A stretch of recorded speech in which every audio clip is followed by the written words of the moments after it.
தந்தை, மகன், தூய ஆவியின் பெயராலே ஆமேன். மூவொரு கடவுளுடைய அருளும் ஆசீரும் பாதுகாப்பும் வழிநடத்துதலும் உங்களோடு இருப்பதாக. லூக்கா நற்செய்தி அதிகாரம் 1 வார்த்தைகள் 57 66 முடிய இறை வார்த்தை பகிரின் வழியாய் இறை அருளை பெற்றுக்கொள்ள அவளோடு இந்த செய்தியை கேட்டுக்கொண்டிருக்கின்ற உங்கள் ஒவ்வொருவரையும் இறைவன் தன் அருளால் நிறைத்து ஆசீரை பொழிந்து உங்களை வழிநடத்த இயேசுவின் அற்புதமான அன்பின் நாமத்தில் உங்களை வாழ்த்துகிறேன்.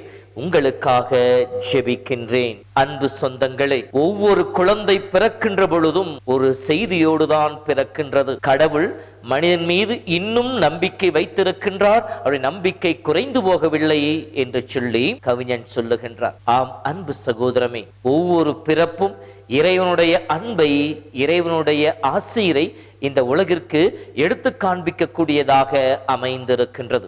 இன்றைய நாளிலும் கூட திருமுழுக்கு யோவானுடைய பிறப்பு, அதை ஒட்டிய நிகழ்வுகள் நமக்கு நற்செய்தியாக கொடுக்கப்பட்டிருக்கின்றது. நற்செய்தியை படிக்கின்ற பொழுது வெவ்வேறு விதமான உணர்வுகள் வெளிப்படுவதை நம்மால் பார்க்க முடியும். மகிழ்ந்தார்கள், வியந்தார்கள், அச்சமுற்றார்கள், ஆச்சரியப்பட்டார்கள் என்று சொல்லப்படுகின்றது. நற்செய்தி 3 பகுதிகளாக பிரிக்கப்பட்டிருக்கின்றது. முதல் பகுதி திருமுழுக்கு யோவானுடைய பிறப்பு, அதை கண்டு மக்கள் மகிழ்ந்து ஆர்ப்பரித்தார்கள் என்று சொல்லப்படுகின்றது.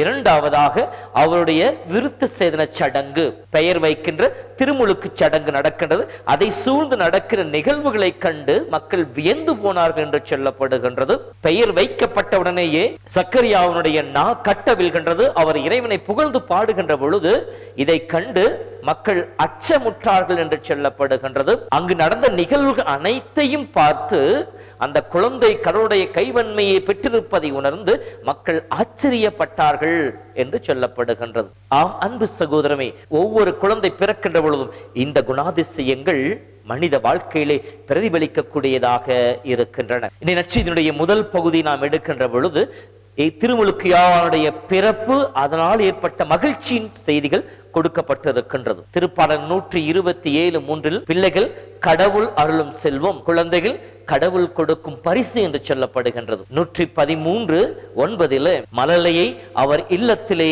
அவர் வாழச் செய்கின்றார், தாய்மை பேறு பெற்று மகிழ அவர்களுக்கு அருள் புரிகின்றார் என்று சொல்லப்படுகின்றது. ஆக குழந்தைகள் ஒவ்வொன்றும் கடவுள் கொடுக்கின்ற கொடை. இதைத்தான் தொடக்க நூல் 30:1 இருக்கிற வசனங்களை படிக்கின்ற பொழுது, யாக்கோப்புக்கும் ராக்கேலுக்கும் குழந்தை இல்லாத பொழுது ராக்கேல் அழுது நச்சரித்து தன் கணவன் மீது கோபம் கொண்டு எனக்கு பிள்ளை கொடு என்று சொல்லி கேட்கின்ற பொழுது 32 நான் என்ன கடவுளா, கடவுள் தானே உனக்கு குழந்தை வாக்கியத்தை கொடுக்க முடியும் என்று சொல்லி யாக்கோப்பு பதில் கூறுவதாக இருக்கும். குழந்தைகள் ஒவ்வொன்றும் கடவுள் கொடுக்கின்ற கொடை, கடவுளுடைய இரக்கத்தால் மனிதன் பெற்றுக்கொள்கின்ற ஆசீர்வாதம். எனவேதான் தாய் தந்தையை பெற்றவர்கள் என்று சொல்லுவார்கள். கடவுளிடமிருந்து பெற்றுக்கொண்டவர்கள் குழந்தைகளை அருள் வாழ்வை, இல்லற வாழ்வை என்று சொல்லி. அன்பு சகோதரமே, திருமுழுக்கு யோவானையும் அவருடைய தாய் தந்தை சக்கரியாவும் எலிசபெத்தும் கடவுளிடமிருந்து பெற்றுக்கொண்டார்கள். எனவேதான் கடவுள் இரக்கம் காட்டியதால் இந்த மகனை பெற்றெடுத்து என்று சொல்லி தன் உறவுகளோடு சேர்ந்து எலிசபெத் அம்மாள் மகிழ்ந்து இறைவனுக்கு நன்றி சொல்லியதாக இறை வார்த்தைகள் சொல்லுகின்றது. எப்போது அந்த குழந்தையை பெற்றுக் கொண்டார்கள்? லூக்கா 1:17 படிக்கின்ற பொழுது கபிரியேல் தூதர் சக்கரியாவுக்கு குழந்தையின் அறிவிப்பை சொல்லுகின்ற பொழுது, இது நிகழும் என்பது எனக்கு எப்படி தெரியும்? நானோ வயதானவன், என் மனைவியும் வயது முதிர்ந்தவள் என்று சொல்லி தன் நிலையை எடுத்து சொல்வதாக அமைந்திருக்கும். மனித முயற்சிக்கு அப்பாற்பட்ட நிலையிலே கடவுள் இரக்கத்தை மனிதன் மீது பொழிபவராக இருக்கின்றார் என்கின்ற உன்னதமான செய்தியையும், தளர்வுறாத நம்பிக்கையோடு இருவரும் இடைவிடாமல் ஜெபித்துக் கொண்டிருந்த பொழுது அந்த ஜெபத்திற்கு கடவுள் பலன் கொடுப்பவராக தன் இரக்கத்தை வெளிப்படுத்தினார் என்பதையும் சுட்டி காட்டுவதாக இருக்கின்றது. நம்முடைய வாழ்விலும் கூட மனித முயற்சிகள் பொய்த்து போகலாம், நாம் சோர்ந்து போய் அமர்ந்து இருக்கலாம். ஆனால் ஆண்டவர் மீது உறுதியாக பற்றுக்கொண்டு ஜெபத்திலே நிலைத்திருந்து நம் காரியங்களை ஆண்டவர் கரங்களை ஒப்படைக்கின்ற பொழுது, ஆன்மீக காரியங்களை தளர்வுறாமல் அருட்சாதன வாழ்விலே முழு மனதோடு பங்கெடுக்கின்ற பொழுது கடவுள் இரக்கத்தை காண்பிப்பவராக இருக்கின்றார் என்கின்ற நம்பிக்கையின் செய்தியும் சொல்வதாக இருக்கின்றது. இரண்டாவதாக விருத்தசேதன சடங்கும் அதை சூழ்ந்து நடந்த நிகழ்வுகள் நமக்கு கொடுக்கப்பட்டிருக்கின்றது. இன்றைய காலகட்டம் சொல்கின்ற பொழுது திருமுழுக்கு சடங்கு, பெயர் வைக்கின்ற அந்த நிகழ்வு. யூத முறைப்படி குழந்தைகளுக்கு தாய் தந்தையினுடைய பெயர்களையோ அல்லது அவருடைய உறவின் முறையாடைய பெயர்களையோ வைப்பது வழக்கமாக இருந்தது. குடும்ப பெயராக வைத்திருப்பார்கள். அப்படித்தான் பிறந்த குழந்தைக்கு சக்கரியாவின் பெயரை, தந்தையின் பெயரையே வைக்க அவருடைய உறவினர்கள் சொல்லுகின்ற பொழுது அந்த குழந்தைக்கு பெயரை தேர்ந்தெடுக்கின்ற உரிமை தாய் தந்தையருக்கு உரியது என்கின்ற முறையில எலிசபெத் அம்மாள் அவருக்கு யோவான் என்கின்ற பெயரை வைக்க முன்மொழிகின்றார். சக்கரியாவிடம் கேட்கின்ற பொழுதும் அவரும் எழுது பலகையிலே யோவான் என்று சொல்லி எழுதுவதாக இருக்கின்றது. விவிலியத்தின் அடிப்படையிலே பார்க்கின்ற பொழுது பெயர் என்பது ஒரு மனிதனுடைய ஆளுமையை, அவருடைய பணி வாழ்வை, வாழ்வின் இலக்கை சுட்டி காட்டுவதாகவும் அமைந்திருக்கின்றது. விவிலியத்திலே வெவ்வேறு உதாரணங்களை நாம் பார்க்கலாம். தொடக்க நூல் 14 படிக்கின்ற பொழுது இஸ்மாயில் என்று சொல்லி ஆகாருடைய மகனுக்கு பெயரிடப்படுகின்றது. என் துன்பங்களை கடவுள் கண்ணுற்றார் என்று சொல்லி அவருக்கு பெயர் வைக்கப்படுகின்றது. தொடக்க நூல் 17 படிக்கின்ற பொழுது ஆபிராமுக்கு ஆபிரகாம் என்று சொல்லி பல இனங்களுக்கு தந்தை என்கின்ற பெயரை மாற்றுகின்றார். தொடக்க நூல் 32:28 படிக்கின்ற பொழுது யாக்கோப்பு இஸ்ராயேல், கடவுளோடும் மனிதனோடும் போராடி வெற்றி பெற்றவன் என்று சொல்லி பெயரை மாற்றுகின்றார். மத்தேயு 7:24 சீமோன் என்கின்ற பெயரை பேதுரு, பாறை என்று சொல்லி மாற்றி அந்த பாறை மேல் திருச்சபை கட்டுவேன் என்று சொல்லி அவருடைய பெயருக்குரிய அர்த்தத்தை சொல்வதாக இருக்கின்றது. இப்படி பெயர் ஒருவருடைய ஆளுமையையும் பணியையும் அவருடைய வாழ்வின் இலக்குகளையும் சுட்டி காட்டுவதாக அமைந்திருக்கிறது. யோவானுக்கும் அதே போல கடவுளால் முன்குறித்து வைக்கப்பட்ட, அவர் தாயின் கருவிலை உருவாகும் முன்னே அவரை பெயர் சொல்லி அழைத்து தன்னுடைய இறைவாக்கினராக ஏற்படுத்திய கடவுள் அவருக்கு முன்குறித்து வைத்த யோவான் என்கின்ற பெயரையே எலிசபெத்தும் சக்கரியாவும் முன்மொழிகின்றார்கள். இந்த நிகழ்வை பார்த்துத்தான் மற்றவர்களெல்லாம் வியந்து போனார்கள். யோவான் என்றால் கடவுள் அருள் கூர்ந்தார், கடவுள் இரக்கம் காட்டினார் என்பது பொருள். ஆகவே அன்பு சகோதரமே, கடவுள் கொடுத்த கொடையாகிய குழந்தைகளை பெற்றெடுக்கின்ற பொழுது, அவர்களுக்கு பெயரிடுகின்ற பொழுது இந்த உலகம் வியக்கின்ற விதத்திலே அந்த பெயர்கள் அமைந்திருக்க வேண்டும். நாகரீக பெயர் என்று சொல்லிக் கொண்டு ஏதையோ நம் குழந்தைகளுக்கு வைத்துக் கொண்டிருக்கின்றோம். நாம் வைக்கின்ற பெயர்கள் அந்த குழந்தைக்கு இயேசுடைய கடவுளுடைய இரக்கத்தை சுட்டி காட்டுவதாக, அவர்கள் வாழ்வினுடைய நோக்கத்தை அவர்கள் ஒவ்வொரு முறை பெயரை உச்சரிக்கின்ற பொழுதும் நான் இத்தகையவனாக வாழ வேண்டும் என்கின்ற சுட்டி காட்டுகின்ற பெயர்களாக நாம் நம் குழந்தைகளுக்கு பெயரை வைக்கின்றோமா? சிந்தித்து பார்ப்போம்.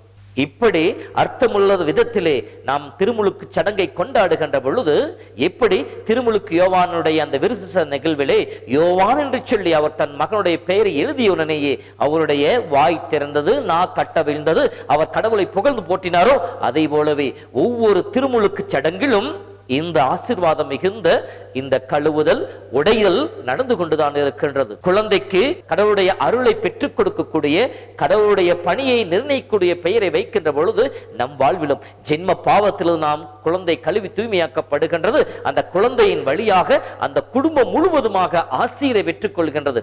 பாவ தலைகள் தகர்த்தெறியப்படுகின்றன. நம் வாழ்வும் நம்முடைய நாவும் கடவுளை புகழ்ந்து போற்றுகின்ற, கடவுளை ஆராதிக்கின்ற அந்த ஆசீர்வாதம் மிகுந்த நிலையை பெற்றுக் கொள்கின்றது என்கின்ற ஒரு செய்தியை நமக்கு சொல்லப்படுகின்றது. மூன்றாவதாக, மக்கள் ஆச்சரியப்பட்டு அச்சமடைய காரணம் என்ன? கடவுளுடைய கைவன்மை அந்த குழந்தையோடு இருந்தது என்று சொல்லப்படுகின்றது. விவிலியத்திலே பார்க்கின்ற பொழுது தொடக்க நூல் 39 கடவுள் யோசேப்போடு இருந்தார், அவர் செய்த அனைத்திலும் வெற்றி கொடுத்தார் என்று சொல்லப்படுகின்றது. யோசுவா புத்தகம் 1:5 நான் மோயிசனோடு இருந்ததை போல உன்னோடு இருப்பேன், நீ எங்கு சென்றாலும் உன்னோடு வந்து உன்னை ஆசீர்வதிப்பேன் என்று சொல்லி இறைவன் யோசுவாவுக்கு வாக்குத்தத்தம் கொடுத்து அவரை வழி நடத்தியதாக சொல்லப்படுகின்றது. 1 சாமுவேல் புத்தகம் 18:14 கடவுள் தாவீதோடு இருந்தார், அவர் செய்த அனைத்தை வெற்றி அளித்தார் என்று சொல்லப்படுகின்றது. இத்தகைய கடவுள் தாம் திருமுழுக்கு யோவானோடும் இருந்தார்.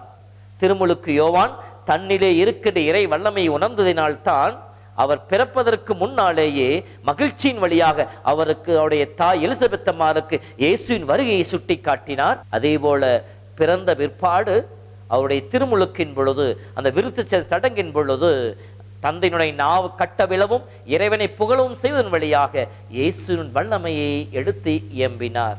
இப்படி திருமுழுக்கு யோவானோடு இருந்து தன்னுடைய வல்லமையை வெளிப்படுத்திய அதே இறைவன் தாமே இம்மானுவேலாக கடவுள் நம்மோடு இருக்க வந்தவர். மத்தேயு 28:19 உலகம் முடியும் வரை நான் உங்களோடு இருப்பேன் என்று சொன்னவர் அருட்சாதன வடிவிலே, நற்கருணை வடிவிலே ஒவ்வொரு நாளும் நம்மை தேடி வந்து நம்மோடு தங்கி நம்மை ஆசீர்வதித்துக் கொண்டிருக்கின்றார். அன்பு சகோதரமே, இன்று நம் வாழ்விலே இறைவன் நம்மோடு இருப்பதை, இறைவன் நம்மிலே இருப்பதை, இறை வல்லமை நம்மிலே இருப்பதை நம்மோடு இருக்கிற மனிதர்களுக்கு எப்படி எடுத்து காட்டிக் கொண்டிருக்கின்றோம்? சிந்திப்போம். திருமுழுக்கு யோவானுடைய பிறப்பு கடவுளுடைய இரக்கத்தை வெளிப்படுத்தக்கூடியதாயும், மனித சக்திக்கு அப்பாற்பட்ட நிலையிலே கடவுளை நம்பி இருக்கின்ற பொழுது கடவுள் நம்மை கைவிடார், தன் இரக்கத்தை காண்பிப்பார் என்கின்ற நம்பிக்கை கொடுக்கக்கூடியதாயும், கடவுள் மீது நம்பிக்கை வைத்து அவருடைய கட்டளை கடைபிடிக்கின்ற பொழுது நம் வாழ்வில் இருக்கிற தடைகள் தகர்த்தெறியப்படும், உடைத்தெறியப்படும் என்கின்ற ஒரு நம்பிக்கையையும், இறை வல்லமை நம்மிலே இருப்பதை நம்முடைய பிரசனத்தின் வழியாக பிறருக்கு எடுத்துக்காட்டி இறைவனை மகிமைப்படுத்த வேண்டும் என்கின்ற ஒரு உன்னத செய்தியும் அவருடைய பிறப்பையொட்டி நிகழ்வு நமக்கு சுட்டி காட்டுகின்றன. இத்தகைய அருளை நாமும் பெற்றுக்கொள்ள நம் வாழ்வில் இறைவனுக்கு சான்று பகட அருள் வேண்டுவோம். கடவுள் நம்மோடு இருந்து நம்மை வழி நடத்துவாராக. ஆண்டவர் உங்களோடு இருப்பாராக. எல்லாம் வல்ல இறைவன் தந்தை, மகன், தூய ஆவியின் பெயராலே ஆமேன்.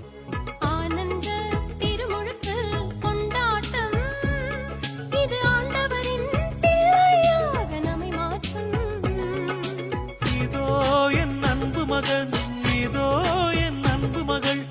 இதோ என் பிள்ளை என இறைவனுக்கே களிப்பூட்டும்